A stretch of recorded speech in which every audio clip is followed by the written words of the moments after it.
दोन मणक्यामधली गादी आहे ना अशी सरकून जाते या ठिकाणी.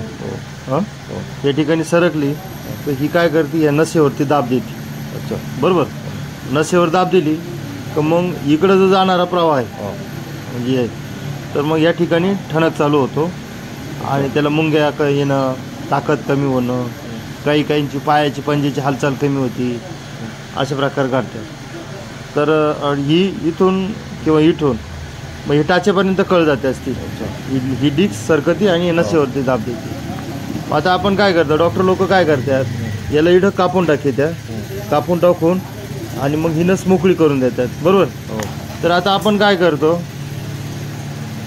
या ठिकाणी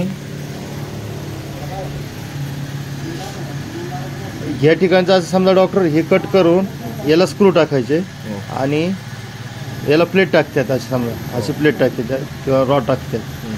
तर आपण ह्या ठिकाणी इकडं हात धरतो, व्हायब्रेशन करतो. व्हायब्रेशन केलं का ही चकती नैसर्गिक पद्धतीने ही इकडं ढकलत देते आणि मग नस मोकळी होती. अशी क्रिया करते, नॅचरल होत. तर मग हा प्रॉब्लेम कोणता असेल?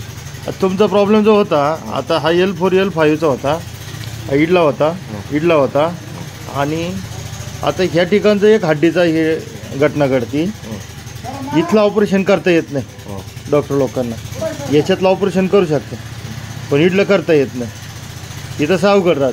बरोबर. याच्यातली नस आपण मोकळी करतो मशीनच्या साहाय्याने. याच्यातल्या नसा मोकळ्या झाल्या का मग तुमचा ठणक मोकळा होतो. याच्यामध्ये इथून इथपर्यंत ज्या कळा राहतात, पायाच्या मागच्या बाजूने जर कळ्या असतील तर हे ह्या मणक्यामध्ये नस दबलेली राहते आणि याच्यातलं कुठल्याही प्रकारचं ऑपरेशन करून ही नस मोकळी करता येत नाही.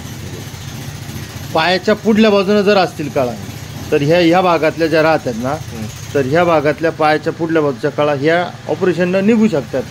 पण त्याचीही गरज नाही आपल्याला. ही सहज स्लिप डिस्क जागेवर येते, इकडून व्हायब्रेशन केलं ही डिस्क जागेवर